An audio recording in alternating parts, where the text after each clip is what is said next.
let's just dive straight right into it. Uh, uh, so, firstly, welcome. Thank you for being so kind.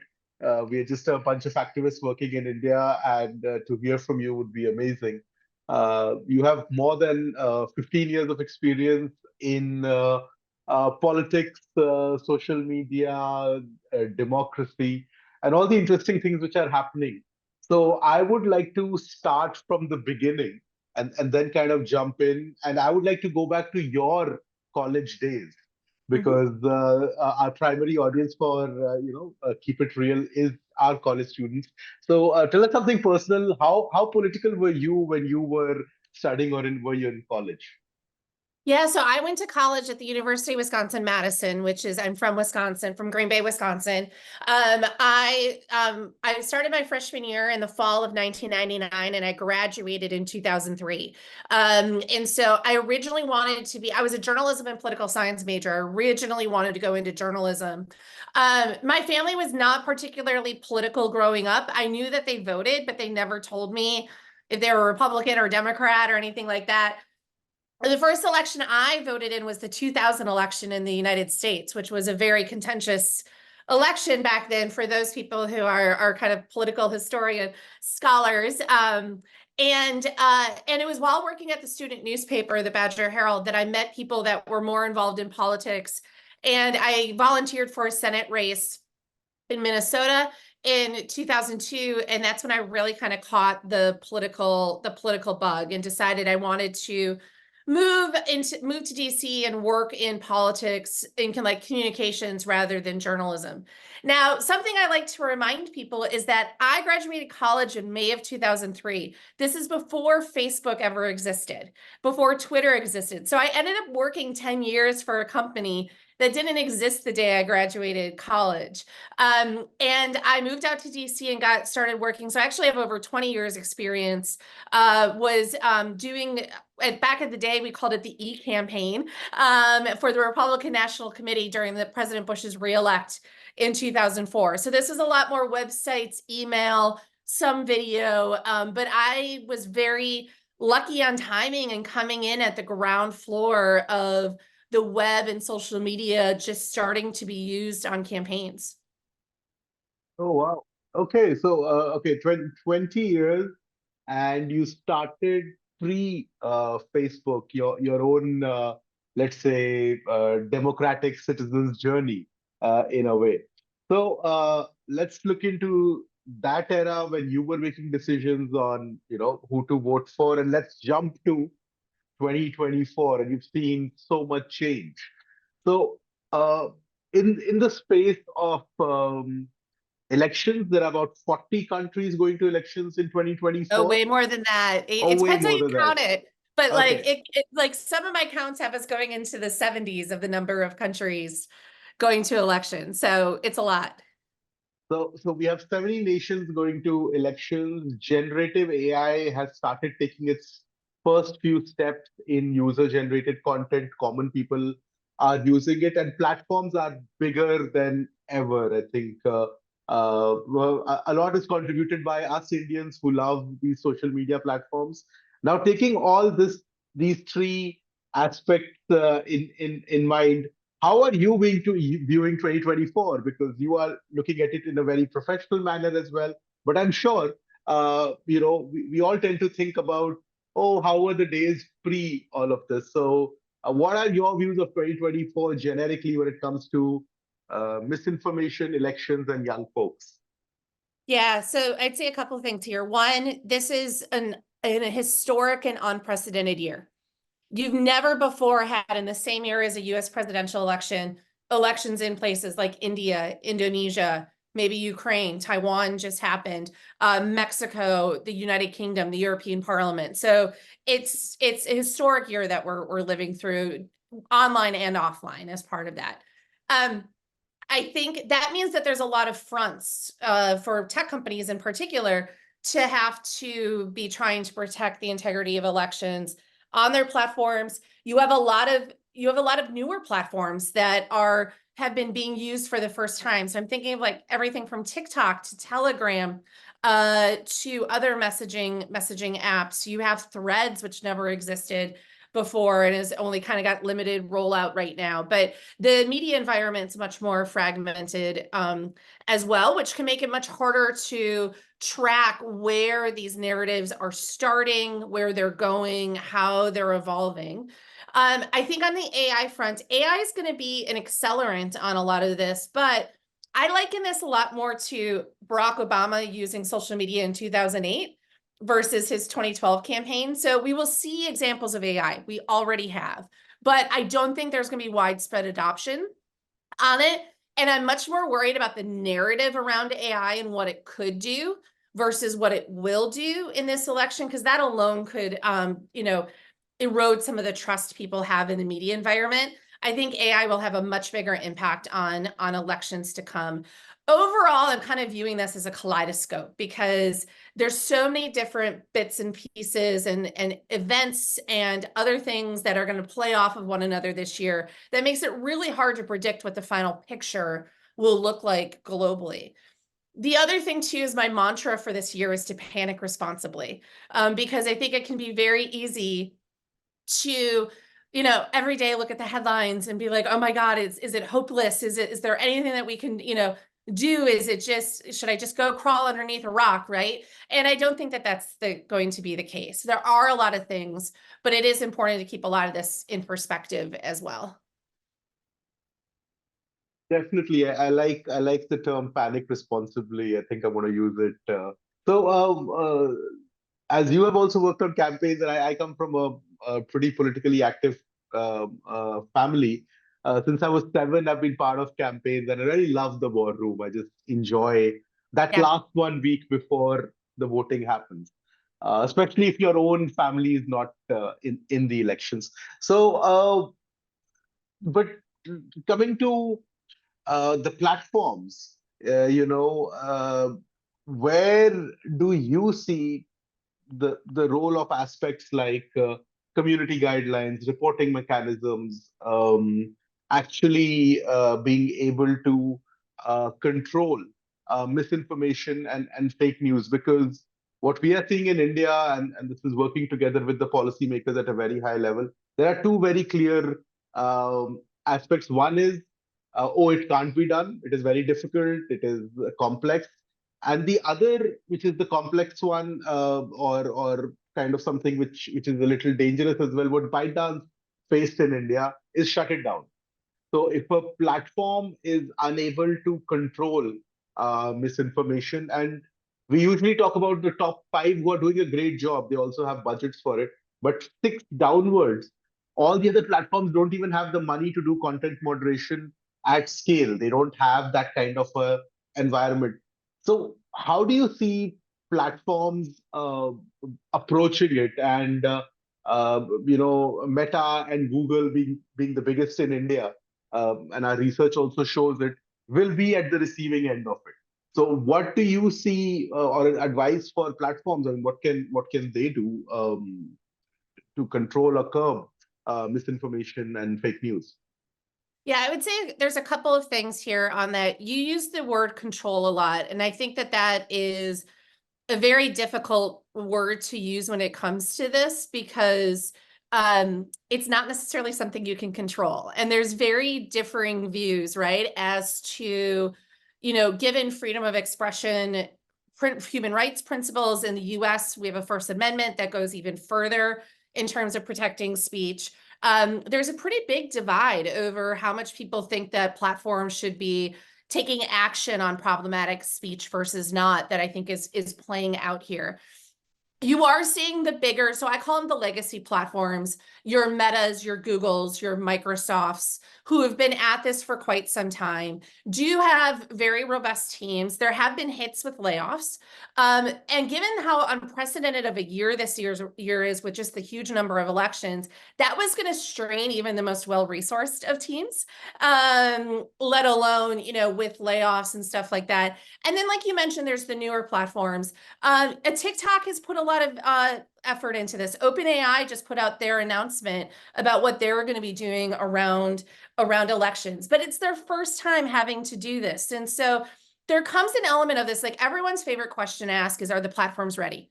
Are they prepared? Have they done enough? And that's actually a very impossible question to answer because we don't know what's going to come at us. Think about this time in 2020. COVID was just starting to be something that people were talking a lot about and seeing unfold. In the United States, we didn't have the racial justice protests yet. Like, there's just a lot that's probably going to get thrown at us this year that we can't predict. So we may not know even until years later how well the platforms actually did. We also don't have a great measure of success for it, but we do know they're putting time and effort into it. One of the questions I have that I don't hear enough about from the platforms is how they're going to allocate those resources around the globe. We know they're going to do a lot in a place like the US. We know they're probably going to do a lot in a place like India. But are they going to do a lot in places like Ethiopia or other smaller countries that are going to elections this year? That's a big question.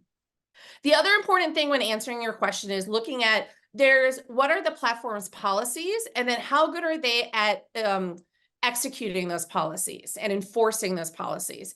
Because the enforcement part is where it actually gets much trickier.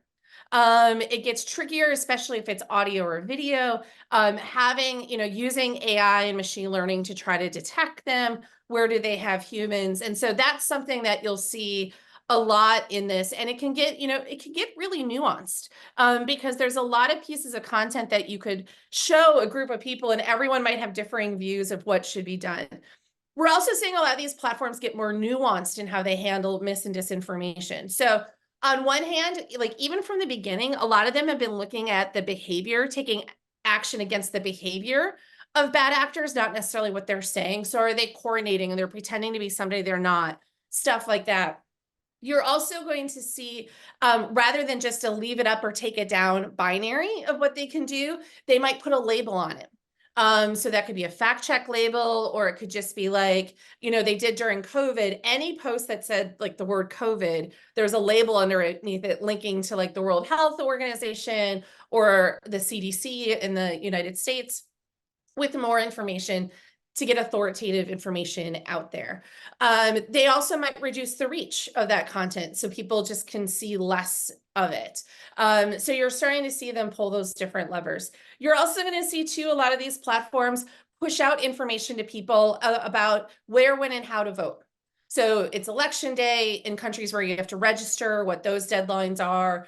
All of that kind of stuff is something I did a lot of, started at Meta, particularly internationally, that I'm pretty proud of. So sorry for the long list of things, but there's a lot of different ways that you're going to see these platforms approach this problem to try to balance the fact that nobody can agree what exactly should be done and who should have that power.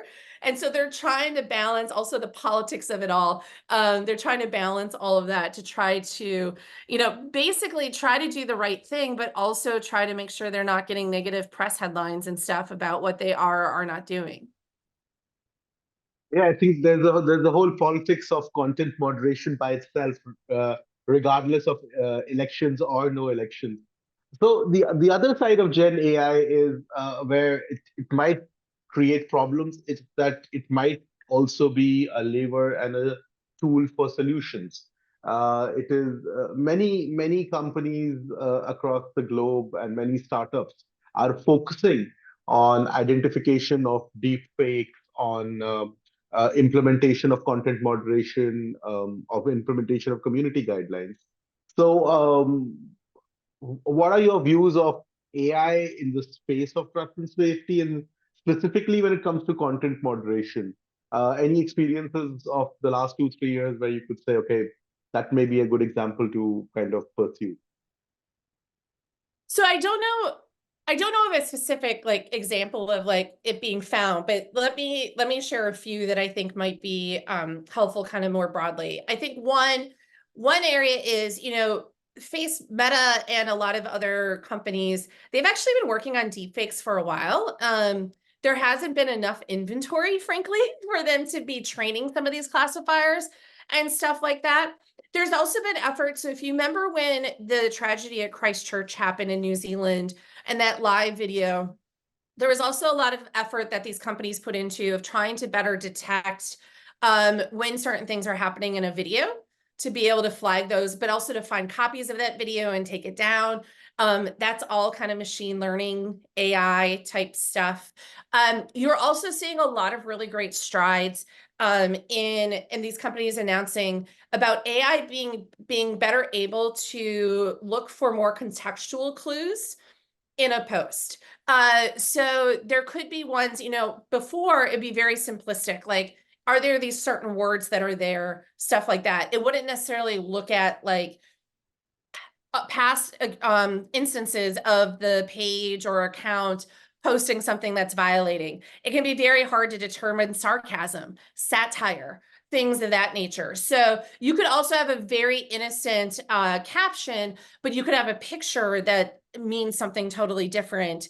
And so those AI systems are getting smarter and smarter on that. They still have a very long way to go, but everyone that I kind of talk to that's in the we've been using AI for content moderation for quite some time.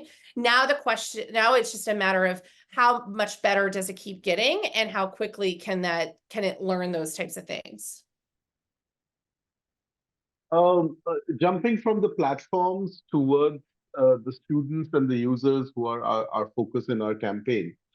Now, a lot of survey, a lot of research shows that while fact checking by itself is very important, media literacy generically and users capacity building seems to be far more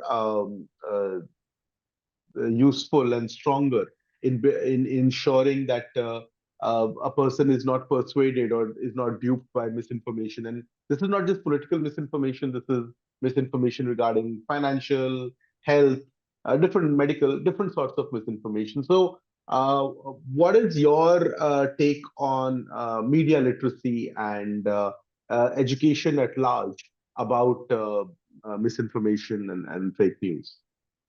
Yeah, I think media literacy is really important at all generations. So it's not just, sometimes I hear people being like, young people need to get more media literacy. And sometimes I'm like, it's actually the older generations that are more of a problem than it is the younger ones. So it is a multi-generational thing. I think everybody, in 2019, I remember when I was still at Meta, WhatsApp did a whole ad campaign about think before you share to try to help people to just, if you see something, like, don't necessarily just immediately share it with all your friends and family, like maybe do some due diligence to make sure that it's true or not.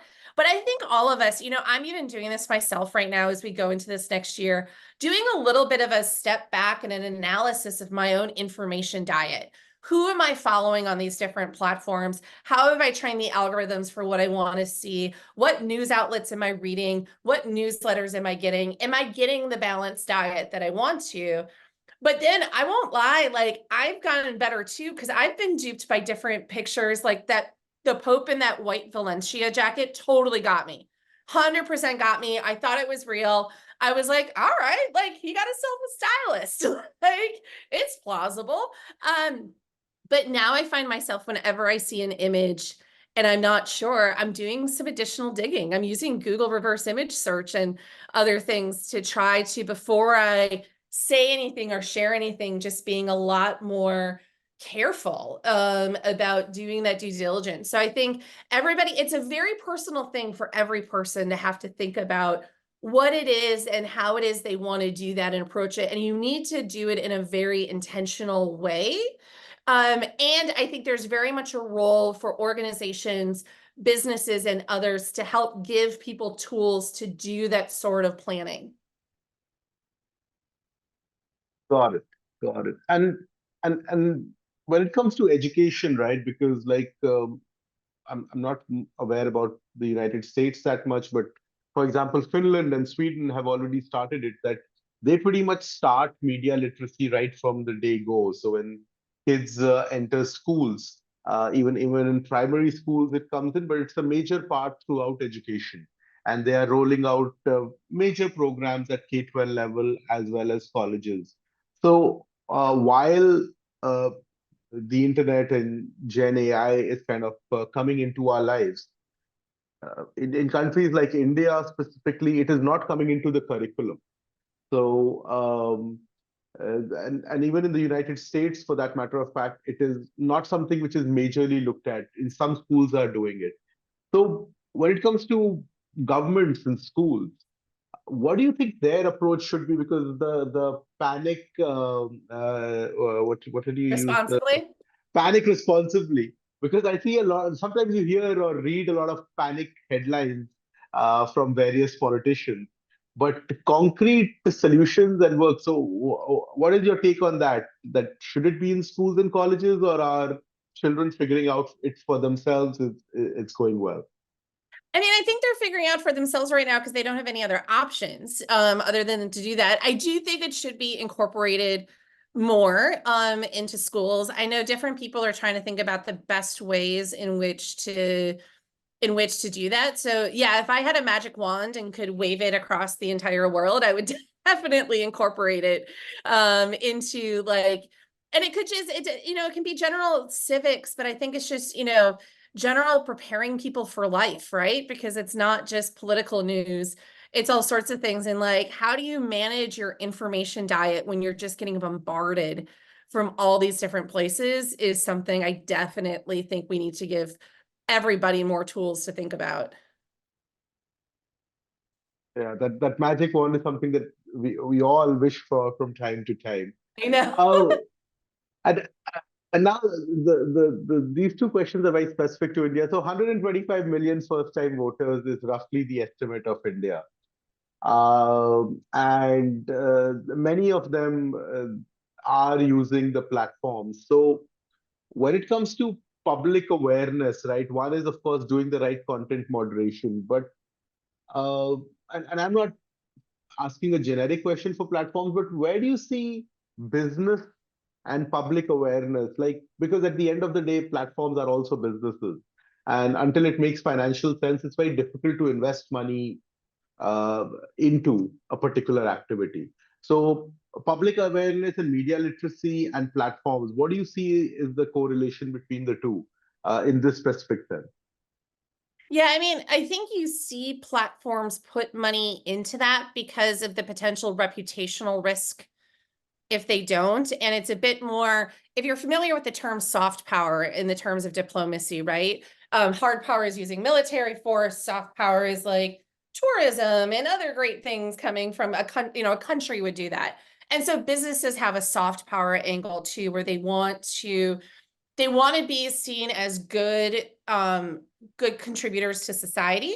They want to be seen as taking responsibility for the power that they have and the ability that they have. And so while there's not going to be a direct financial incentive, there is an indirect one. Now, the hard part is sometimes trying to convince executives of that because it's not necessarily something that you see a return on right away on those things. And it's also one of those things of like, if you're preventing a negative, do they even know what the value was when you did it? But I think, and then there's also peer pressure. So you see a lot of businesses, if their other peer companies are doing something, but they're not, that can also make them look bad. So I hate to make it sound like it's all about how you look and your reputation, but in honesty, like that's a lot of what will drive them for making some of these decisions.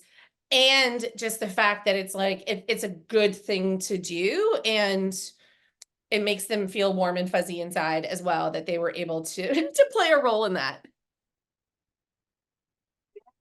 I mean, definitely. I think one major thing which we are seeing in India, which might kind of push this matter, is advertisers. So there is a lot of there are a lot of fake ads being created with celebrities, and India is a cricket playing nation, and cricketers. Sachin Tendulkar recently reported it. So coming in of this IP sort of an aspect where you're using a video of a celebrity without, even asking them or without paying them, and creating an ad and then playing it on a social media platform like an advertisement, doing a campaign, which leads to a lot of legal commotion as well. Is a could be a game changer when it comes to looking into deep fakes, because this is directly impacting the revenue model uh, when ads are not certified, because it becomes very, very difficult now. How does I mean, this is ad content moderation, and you really have to detect the deep fake, which are getting pretty good by the day, as we are seeing in India. Um, Now, a question towards folks like us. We are, many organizations and companies will be working on the ground, trying to reach out to students and rolling it out. In your experience, what do you think, or what would be your advice to social and media matters, like 125 million first-time voters, crazy elections in India, very emotionally charged population just generally. What should we be doing? How should we be thinking about it? Yeah, I think, first and foremost is having a clear sense of where you can uniquely have impact and what that looks like, because you can spread yourself really thin and not have a lot of impact, whereas it might be better to kind of focus narrowly on one thing. I don't know if that'd be media literacy or getting out the vote or helping them to make sure they understand who the candidates are and the parties and stuff like that. Like, I can't make that decision for you, but like kind of having that clear sense of purpose, I think, is good. Two is really thinking about where your audiences are and how they like to consume information. So, we are seeing, particularly college age students. Now, any other country other than India, I'd say TikTok. But since it's banned there, that's not going to necessarily be the case. But I would imagine, I'm just guessing here, but I'm guessing Instagram and Instagram Reels. I'm guessing Facebook's still quite popular. I'm guessing YouTube is still quite popular for people. I know you've got some homegrown apps as well, but A, understanding where they are, and then B, like, are they getting a lot of this information from influencers? Or is it video clips that they most want to see? Is it audio? Is it text? Like, those would be some of the questions I'd be asking myself. On that. And I think really giving folks the tools for how to think through these types of things and these decisions on their own versus trying to tell them what to do and how, but more of like, here are things to take into account, because every voter is different in what their values are, how they're going to be deciding who to vote for, et cetera. And I think the most important thing is, in a time when people are really burnt out by news, it's been a really tough, 4 or 5 years, really trying to help find ways to keep them engaged and not be apathetic. Yeah, I mean, I think you are spot on. It is videos. Short form is Instagram Reels. Long form is YouTube. The other very big aspect of getting information is WhatsApp. So WhatsApp is also very popular. So Meta family of apps kind of takes the brunt of where maximum misinformation is coming, but it's also because those three apps are the most popular, and Facebook still is the first social media where most of APAC goes. Yeah, So and I would be really careful about getting too siloed in just thinking about misinformation and disinformation as part of the election. Like, it is something to be very aware of. I think people are getting they're much more aware that it exists. I think they are already being much more critical consumers of the news, but I would be careful about focusing just on that, because there are a lot of other aspects to this. And part of the electoral process that you also want to make sure that you're helping people to understand so they get that full picture. Sorry, I didn't mean to interrupt you. I just wanted to kind of mention that I worry sometimes that we just get into the mis and disinfo silo, and then we can miss other aspects that could be happening.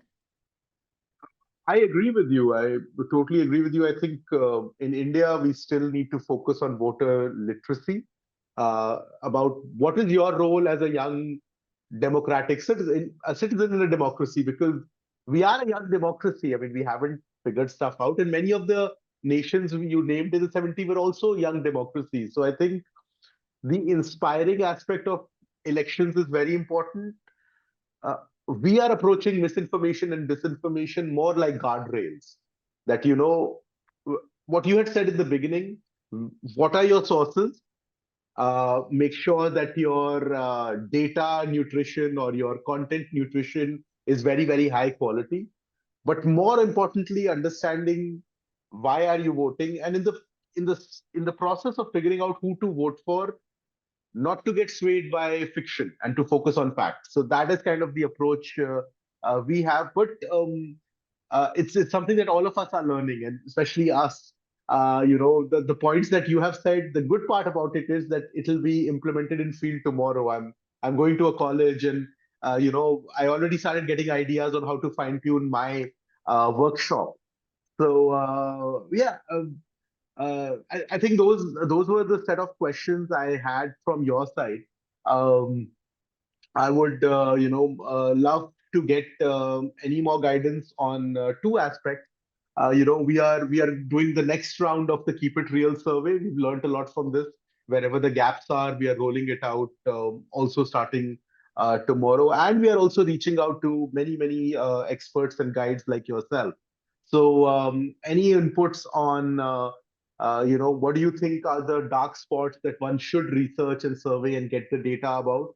And who are folks that one should reach out to and speak to just to learn and improve how we can make impact in the field? Yeah, so I would say first is like lead you people to follow. I think the Atlantic Council DFR Lab does some really great work on tracking a lot of these narratives and everything that are happening. There's some really great folks like and researchers like Renee DiResta, a lot of folks at Stanford that I would follow. There's the Forum on Information and Democracy out of Paris that does some really great work. There's democratic building organizations. These are out of the United States, but like the International Republican Institute, National Democratic Institute, International Federation of Electoral Systems are really good on kind of looking at these spaces. And there's also a lot of independent media there in India and places like that that people should also very much follow. If I can also put in a plug for myself, I do have a Substack newsletter, anchorchange.substack.com. So if you're interested on kind of getting analysis and insights of how this is happening all around the world, it's a free newsletter, so feel free to sign up. I'll also put in a plug. I also have a website for Panic Responsibly. It's panicresponsibly.com, and you can get merch. So you can get t-shirts and mugs and stickers if you need to have a reminder to yourself as doing all this. And remind me what your first question was. The first question was about research, but the two plugs, please do them a little slowly, because I mean I will also research it. I'll make sure that it comes up into it. So the two websites, Panic Responsibly was very clear, and we got that. Yep. What was the first one that you were The first talking one about? was my Substack, which is anchorchange.substack.com. Got it. Got it. We'll make sure it comes up. I mean, one of the favorite feeds I have is your LinkedIn feed, because I follow it, and it's extremely informative. My first question was regarding research, right? I mean, a lot of Oh, the questions. yeah. Yes. So one of the main things that is my pet peeve when it comes to surveys, and I don't know exactly how you all are doing yours, so please don't say this is, but a lot of times they'll only ask the question like, where are you getting your news? And they'll just kind of have a generic social media. And they don't dig into it a bit more about like what platforms. And also think broadly more of like online platforms. So there's the social media ones, but like you said, Messenger, like WhatsApp and other things. What about podcasts? I don't know, like video. So I would dig into some of those questions a little bit more. We haven't released the survey yet. We just got the results back from the field. It's here in the United States. But we also asked questions around how people felt about their experience of talking about politics online. Also, like, do they post? Do they just read? Do they engage at all? We also asked folks about how they felt, how the social media platforms were doing, and who should have responsibility for some of these issues. Is it just the companies? Is it the companies in government? Is it civil society? Kind of asking. And then we also asked about the role of political ads and whether or not they thought that political ads should be allowed on some of these platforms. And so you might think about just kind of digging in a little bit deeper for folks to get even more of a nuanced sense of how they're using the internet to be political participants.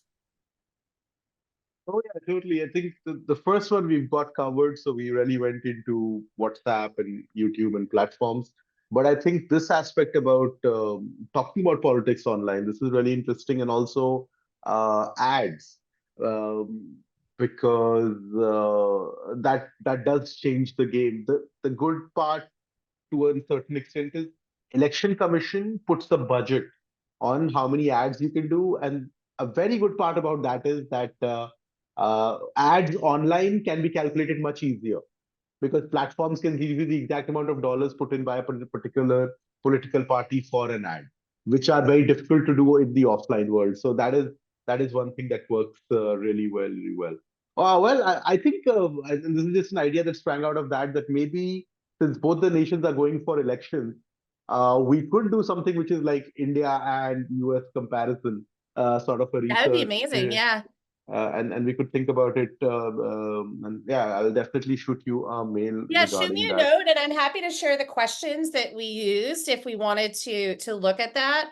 And I would also say too, if you're interested in digging in, I don't know if you follow Morning Consult at all, but so they do a lot of polling kind of all around the world, but they just did a 2024 geopolitics report. I linked to it in my Sunday newsletter if you want to take a look.